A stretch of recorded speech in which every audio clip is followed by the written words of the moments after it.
Bom, nós estamos recebendo aqui no nosso canal streaming e também em mais de 80 cidades de TV a cabo, o Visão de Mercado, a Tati Loureiro. Ela que é empresária no ramo calçadista e vai falar aí dos desafios, pandemia, pós-pandemia. Seja muito bem-vindo, Tati.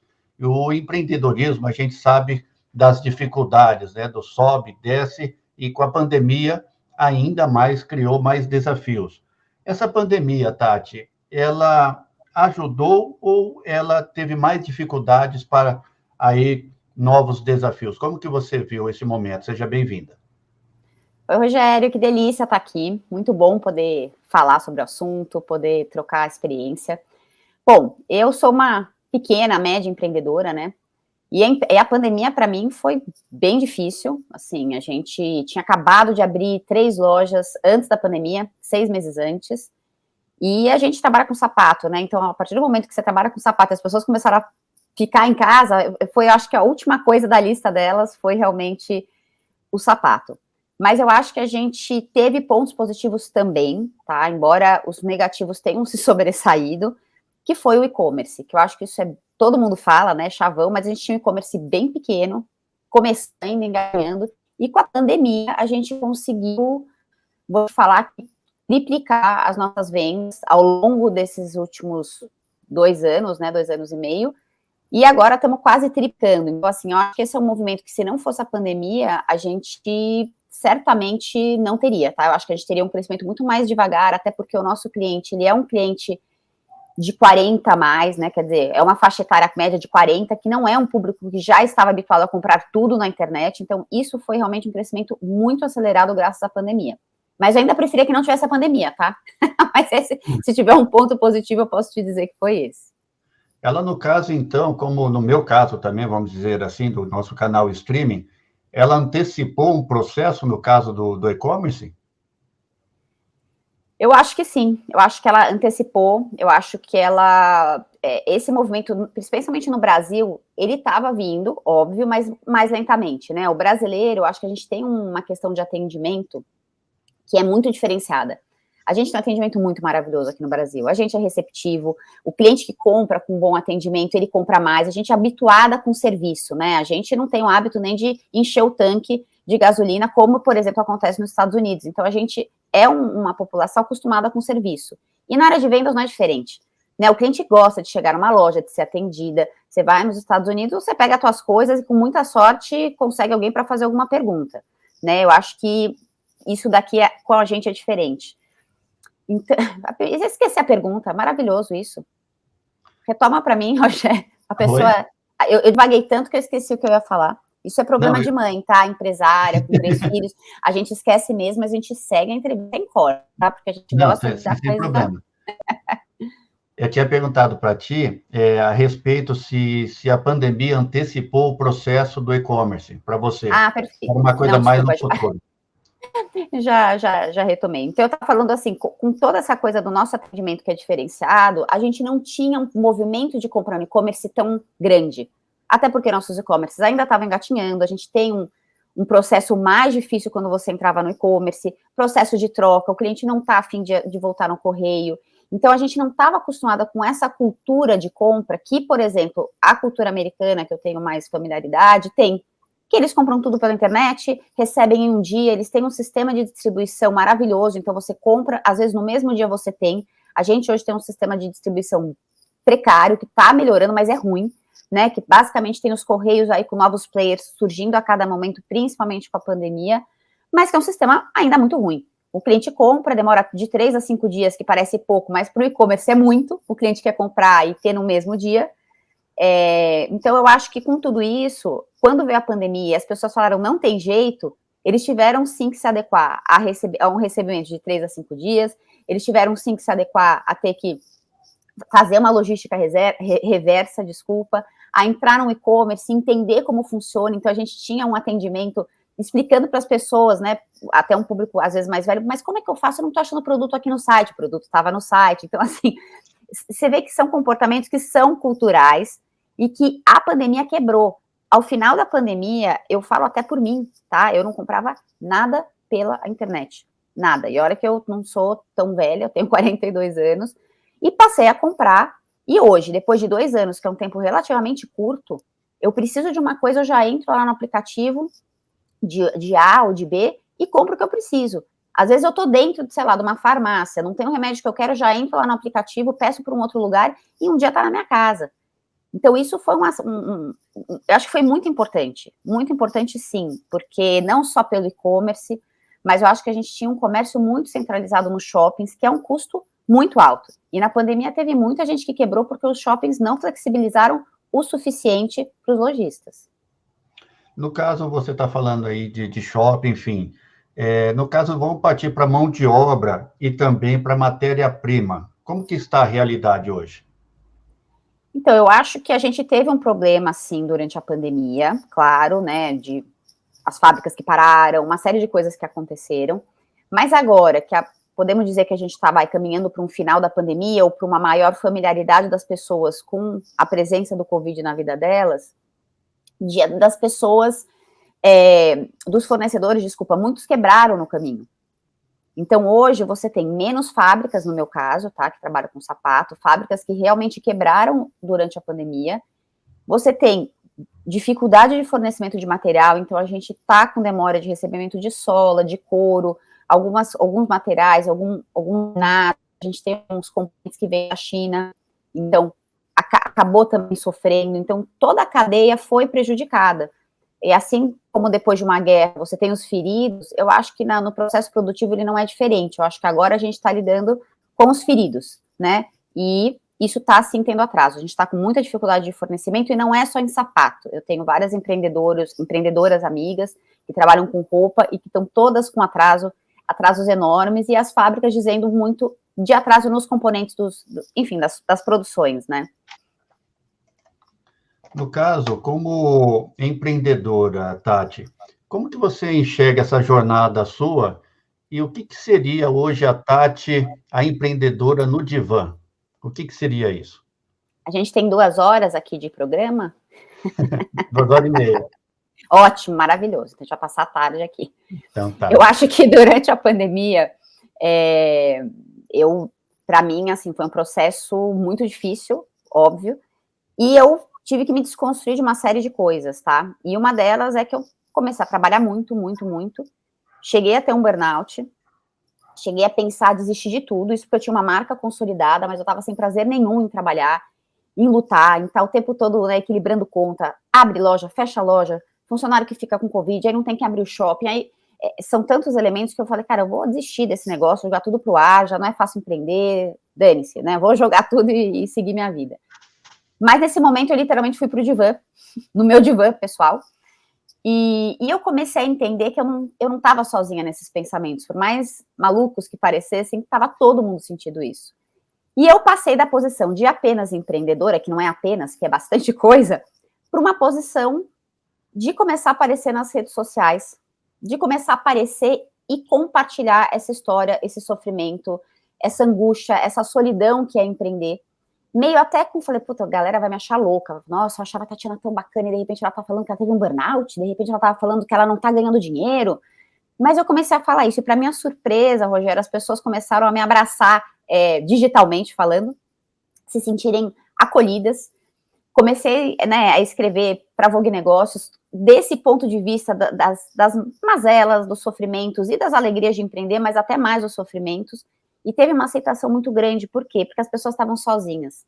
E elas estavam sozinhas não apenas por conta do isolamento físico. Elas estavam se sentindo sozinhas porque elas estavam angustiadas com seus negócios e não tinham com quem trocar. Porque você já até está na casa já da tua família, dos seus amigos mais próximos, até mais próximo dessas pessoas do que antes da pandemia, mas você não tinha com quem trocar, como nunca teve, sobre empreendedorismo e sobre isso, porque a gente tem uma coisa que às vezes o empresário gosta de contar vantagem, né?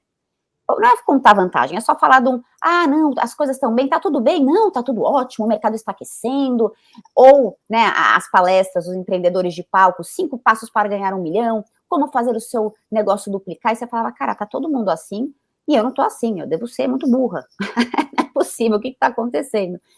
E esse processo do divã, que se tornou algo coletivo, Rogério, ele foi isso, assim, começou a começou a aproximar, né, o contrário disso, um monte de empreendedor digitalmente no meu Instagram, a princípio, depois através das matérias que eu escrevo, e trocando, Tati, finalmente alguém fala o que está passando, eu também estou passando por isso, nossa, então não sou só eu? Ah, então eu vou aguentar mais um pouco, então não é que eu sou burro, então não é que eu sou incompetente, então não é que eu sou incapaz, e foi lindo, porque os relatos que eu recebo hoje, e eu sou pequena, não sou nenhum gênio, não sou nenhuma pessoa fora da curva, eu sou simplesmente uma empreendedora que aceitou abrir o seu próprio divã para compartilhar com pessoas que estão iguais, né, formando um grande divã coletivo. Isso, ao invés de fazer com que as pessoas me admirassem menos, pelo contrário, fortaleceu elas, e começou, inclusive, o que me toca, assim, também, a me admirarem mais, falou, Tati, que bom.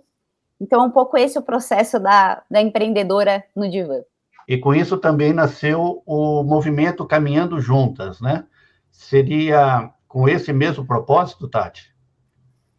Eu já nem lembro, Rogério, o que veio antes, o que veio depois, porque eu sou essa pessoa que vai, que volta, que se perde no meio do assunto, sou intensa. E o Caminho Juntas, eu acho que ele veio talvez desde o começo da pandemia, mas que no fim é tudo a mesma coisa, desde o começo da pandemia, essa coisa de caramba, o negócio fechou, eu não tenho dinheiro para pagar uma influenciadora, porque justamente eu estou sem entrada de dinheiro, eu não era influenciadora até então, quer dizer, eu não aparecia nas redes sociais muito, né, com frequência, e aí eu comecei a perceber que eu tinha que realmente me unir com outras empreendedoras, que eu tinha que fazer o jogo virar. E eu comecei a ligar para um monte de gente, literalmente, quase que nem esse taxista, ligar para uma pessoa após a outra, falando, pessoal, o negócio é o seguinte, a gente vai se estrepar, a gente tem que se unir.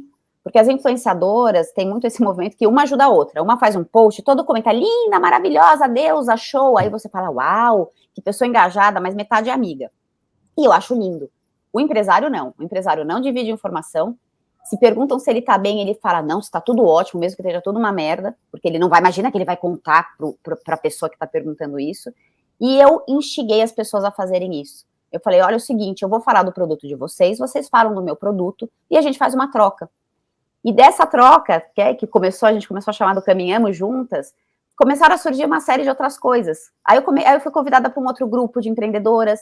Tati, puxa, você que está gostando desse assunto, não quer participar desse grupo? E, cara, e os grupos são maravilhosos, porque as pessoas falam, gente, aconteceu isso hoje com o meu cliente.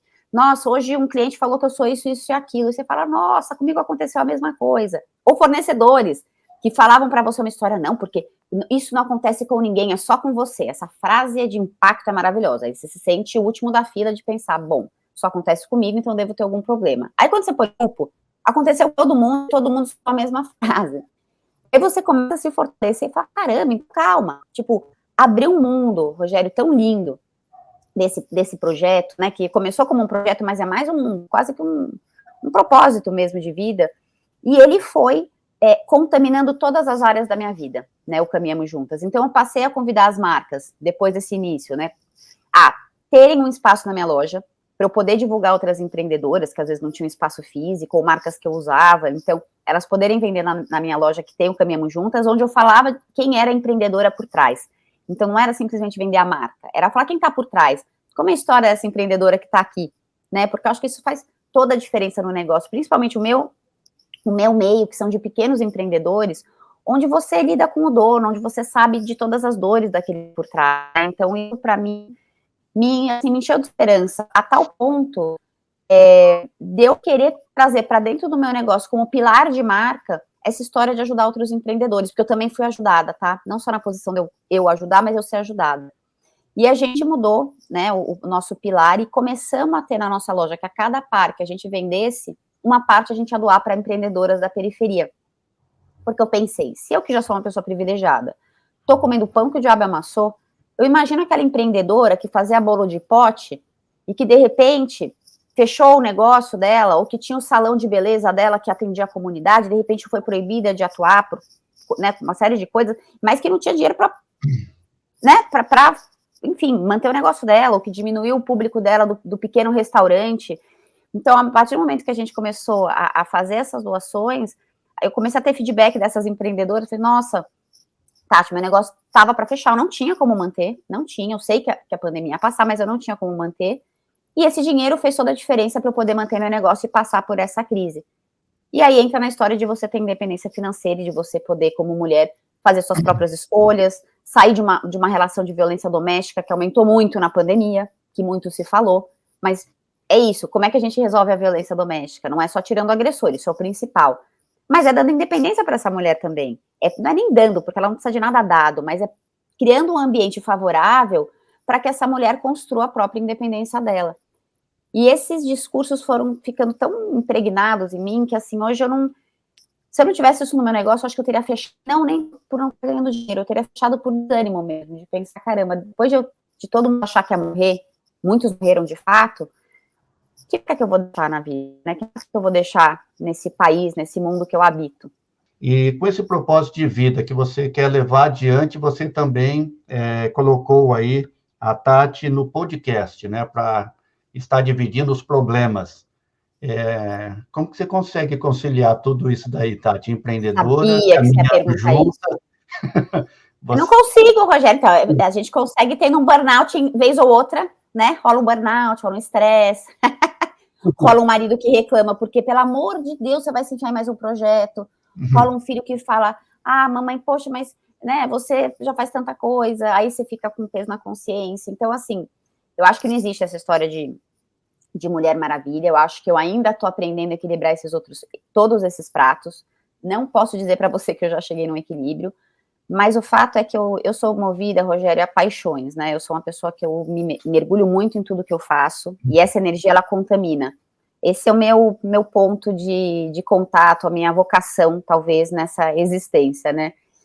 E o podcast veio de eu gostar de falar, de eu ter uma facilidade para me expressar, e eu falar, como que eu vou fazer isso, né? Eu já tinha ido para as redes sociais durante a pandemia, comecei a falar sobre esses assuntos, e construir essa nova faceta da Tatiana, que não tinha a ver com moda, né, que era ir além da moda, porque eu falo assim, eu vou chegar na tua resposta, tá, mas eu tive que desconstruir a minha imagem de Tatiana Loureiro dos sapatos, para criar a Tatiana Loureiro que fala de assuntos profundos, a Tatiana Loureiro que se abre, a Tatiana Loureiro que tem um outro pedaço, né, a Tatiana Loureiro que intermedia discussões, enfim. E me veio essa ideia do podcast, eu falei, caramba, por que não fazer um divã e trazendo outras pessoas, porque eu não aguentava mais me escutar, tá? Não aguentava mais ouvir minha voz, até porque ela não é tão maravilhosa assim, não aguentava mais eu me ver no Instagram, as pessoas me encontravam, falavam, Tati, eu me sinto assim, tomando café da manhã com você todos os dias, nem tô com saudades de você. Eu falei, nossa, que horror.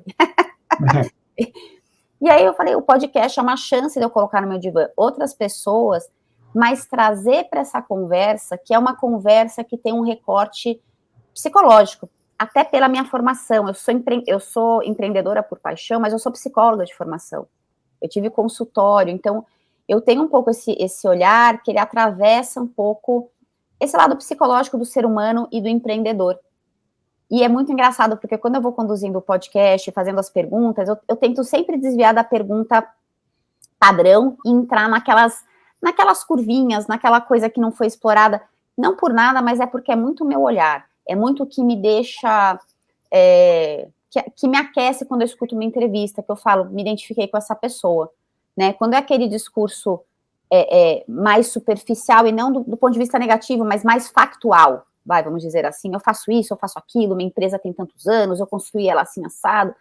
Eu gosto de saber como que a pessoa estava se sentindo, como que ela estava se sentindo enquanto ela fazia isso, porque isso me conecta. Eu me conecto através dessa linha psicológica, quase que terapêutica.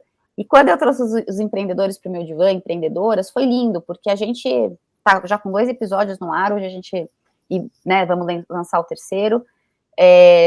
Eu tenho recebido uns feedbacks, assim, tão lindos. Tati, nossa, eu já conheci essa pessoa que você entrevistou, mas assim, parecia outra pessoa. Eu não sabia isso, eu não sabia aquilo outro. Nossa, me ajudou. Que pessoa incrível. E eu, ao entrevistar, de cada entrevista, eu saio uma outra pessoa. Não é nem entrevista, né? É um divã mesmo, é uma troca. A ponto de teve conversas que eu chorei lá, ao vivo e a cores, porque realmente eu fiquei tocada. Né? Eu acho que tem aquele ditado que é o seguinte, você pergunta, você escuta para responder ou você escuta para compreender? Eu escuto para compreender. Eu tenho isso muito, muito forte dentro de mim. Nem sei se eu respondi, acho que respondi, né? Você viu que eu Sim. sou bem prolixa, mas eu acho que eu consegui chegar lá.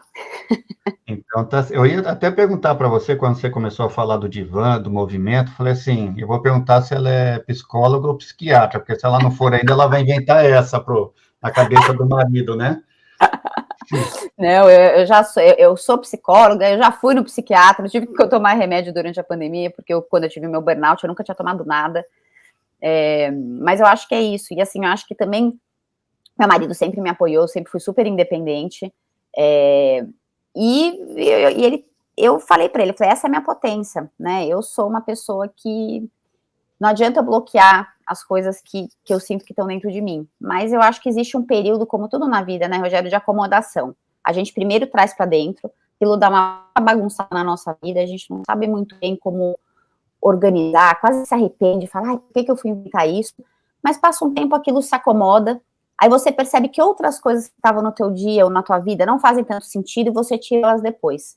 E aí aquilo segue uma estabilidade por certo tempo, até que uma nova coisa surja, e assim é o movimento da vida. Então, eu acho que eu estou me permitindo seguir esse movimento e tentando me melhorar como pessoa, de saber dizer não para algumas coisas, para os outros, e para mim mesma, em algumas coisas que eu penso, tem a ver com o meu projeto, tem a ver com esse caminho que hoje é muito claro para mim, ou mais claro, com o meu projeto de troca com outras mulheres, com esse meu outro lado, não tem a ver? Ah, então eu não vou fazer agora. E como que de psiquiatra caiu no seu colo empreendedorismo e o porquê o ramo calçadista? Eu sou psicóloga, né, na verdade, mas assim, Psicóloga, de perdão. psicóloga, não, é parecido. Eu acho que de psicologia, eu sempre tive esse lado comercial, né, e eu, quando eu clinicava, eu me sentia sozinha no consultório também, porque eu falava, mas eu quero falar com o paciente, eu quero trocar ideia, mas não é muito esse o papel do psicólogo. E eu sempre fui vendedora, eu amo vender, sempre gostei, sempre fui comunicativa, e eu falei, eu quero trabalhar com varejo, eu quero trabalhar com vendas, com algo assim. E aí, eu coloquei na minha cabeça que eu queria trazer uma marca para o Brasil, que chama Tod's, é uma marca italiana, e eu fui atrás, eu tinha, sei lá, 25, 26 anos, e fui atrás da marca, fui para Nova York, consegui marcar reunião com esse grupo, e óbvio que eles não quiseram que eu trouxesse a marca para o Brasil, mas para mim foi muito importante, porque eu falei, caramba, então eu quero trabalhar com sapato. Não pude trazer a marca, então eu vou fazer, eu não pensava em fazer a minha marca, eu falei, então eu vou dar um outro jeito de trabalhar com sapato. Fiz um curso no Senai, e eu falo que quando você começa a adentrar numa área que você sonha, seja através de um curso, seja através de um contato, quando você começa a entrar nesse universo, né, nessa energia, as coisas vão se atraindo. E aí uma pessoa, sabendo que eu estava nesse universo do calçado, estava fazendo um curso no Senai, me ofereceu uma fábrica, né, que estava à venda, falou, olha, tem essa fábrica aqui de uma amiga minha, você não quer comprar, né, que você está com isso, e eu acabei comprando a fábrica. E foram duas alegrias, quando eu comprei e quando eu fechei, como o negócio não foi bom, foi um péssimo negócio, inclusive, mas tudo que eu sei de sapato e uma boa parte de gestão eu aprendi na fábrica, porque eu tinha meus 27 anos, 28, tinha, talvez 29 agora, 28, tinha 40 funcionários, na sua maioria homens, então foi uma escola para mim, cara, mas foi uma escola, e daí que surgiu a vontade de ter marca, porque eu nunca tinha tido vontade de ter marca. Porque eu fabricava para algumas marcas, uma delas era a Daslu quebrou, e com isso ela me quebrou junto, porque ela passou a não cumprir o contrato que eu tinha. Eu comprei a fábrica baseada nesse contrato. O contrato não foi cumprido e eu quebrei. Essa foi um grande aprendizado. Nunca fecha um negócio que você tem um único fornecedor, porque você não está diversificando o teu risco, né? E aí eu comecei a ter essa vontade de ter minha própria marca. Eu não usava salto na época, e foi uma oportunidade de eu criar uma marca, a primeira marca no Brasil, especializada em flat, que é o sapato sem salto, nas rasteiras. Na época não tinha, então foi um grande acontecimento, assim. Depois veio a Ana Capri, um pouco depois, assim, não por minha causa, ou talvez sim, também não sei, mas eu lembro que na época não tinha. Então foi muito inovador, as pessoas ficavam encantadas, como que numa loja tinha tanta opção de produto sem salto? Porque o produto sem salto, minha mulher sabe, ele era sempre assim, um monte de salto, tinha dois. Ah, e esses daqui pro bate, pro dia a dia. Eles não eram muito glamourosos. Eu fiz o contrário, eu trouxe o glamour pro sapato sem salto, pro conforto, para essa mulher que quer estar elegante, mas não está afim de se equilibrar num salto, de estar desconfortável.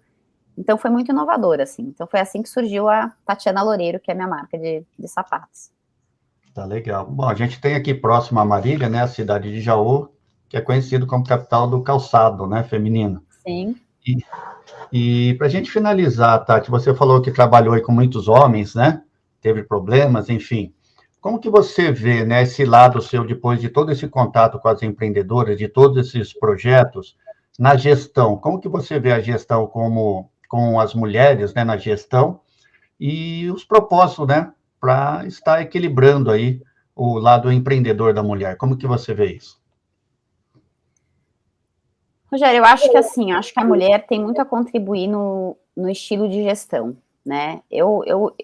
Bom, eu amo os homens também, né? Claro, eu acho que a gente tem energias complementares, mas eu acho que a gente está num momento quase de reparação histórica, né? Foram muitos anos onde os homens eram sempre os primeiros a serem vistos ou elegidos num cargo de liderança, né? Onde as mulheres ainda tinham que lutar, ainda tem, tá? Que lutar muito para sair de casa e para justificar como que ela vai trabalhar, ou para contratar uma babá e vai ganhar o mesmo valor do que a mulher trabalhar fora de casa. São coisas que nunca um homem escutou. Se você for trabalhar, é mais barato você ficar em casa porque é o mesmo preço de uma babá. Não, esse cargo, essa função sempre foi vista para a mulher. E eu acho que o empreendedorismo feminino, ele tem muito isso, né? Quando a gente começa a abrir essas portas e a entrar nesse universo e assumir cargos de liderança, outras veem que é possível, outras se inspiram e começam a se encorajar para falar chega, ou nem para falar chega, ou para falar quero seguir esse caminho, né? E ter coragem. Então, eu acho que é esse exemplo que vai arrastando a liderança feminina. Eu acho que a gente tem uma característica que é justamente o lado emocional e essa vulnerabilidade mais à flor da pele, que é erroneamente considerada ou avaliada como fragilidade, mas que na verdade é uma baita força. Porque eu acho que hoje o que os mais homens sofrem é que um homem que expõe a fragilidade é chamado de fraco, e que também é um sofrimento para o homem. Então, eu acho que a mulher pode trazer para a liderança um estilo de liderança que possa acolher esse lado sensitivo, que tem uma vulnerabilidade por trás, que todo mundo tem, mas a mulher tem a capacidade de mostrar isso e de pôr na mesa. E com isso conseguir trazer também os homens para esse mesmo lugar, onde eles também possam se colocar de uma forma mais emocional, porque o homem também tem um seu lado emocional, que também foi bloqueado ao longo das gerações, né? Você é homem, não chora, homem não chora. Eu acho que também os homens carregam as suas marcas também. Então, eu vejo muito esse papel, assim, de nós empreendedoras, sabe? De ir ocupando esses espaços, abrindo espaço para outras e também, né, abrindo espaço para os homens poderem ter isso. E a gente também poder ganhar com o universo masculino, que eu acho que também tem, sim, a acrescentar. Eu acho que é um equilíbrio que a gente vai chegar. A gente ainda não chegou. Tá legal, então, Tati, eu gostaria demais, né, imensamente agradecer a sua participação aqui no Visão de Mercado e uma breve mensagem aí da Tati Divan para essas empreendedoras, né, vamos colocar as empreendedoras que passaram por essa pandemia, de repente estão enfrentando aí essas dificuldades ainda, não sabe se muda, se não muda. Qual que é a mensagem que você deixa para elas, Tati? Acho que eu vou falar uma coisa que eu pus no meu Instagram pessoal, mas que é aberto, que eu vou ter o maior prazer de receber todas vocês, que é Tati _Loureiro _, que é da gente usar as armas que a gente tem, sem vergonha, porque eu acho que a mulher tem muitas armas, mas ela tem vergonha, ela tem insegurança, ela fica pensando, ai, não sei isso aqui, vão achar isso, vão achar aquilo. Vai, se joga e começa a fazer, porque é só quando a gente faz que o medo diminui. O medo não diminui quando fica só aqui na cabeça. Ele diminui quando a gente faz e vê que nada de tão ruim acontece. Ou melhor, até coisas boas acontecem. Visão de Mercado com Rogério Cabral. Oferecimento. Leve-me. Integrar, inovar e acelerar o seu negócio. DPO-Net. Democratizando a LGPD. Village Marcas e Patentes. A marca que registra. Telecontrol. Vestibular FATEC Pompeia 2022. Inscrições abertas. Remax, a maior rede imobiliária do Brasil e do mundo. Breda Sistemas, tecnologia a serviço da sua empresa. Unimed Marília, Cuidar de você, esse é o plano. Colégio Cristo Rei, construindo o futuro. Life Empresas, com a sua empresa sempre. Fly Go On, a melhor viagem é a próxima. Gávea Pousada, dias incríveis esperam por você. Amigas do Lar, a mãozinha amiga que você merece. Assim, Associação Comercial e de Inovação de Marília. Pierucci Studio, produção de áudio publicitário. Roberley Rocha Contábil. Grupo SM3, qualidade em mídia exterior. Estúdio Estética Automotiva, som e acessórios em geral. Frango de grife. Aqui, o sabor é melhor do que o cheiro. Dudu Aqua Center, a escola da família. Vidraçaria Amazonas, vidrada em você.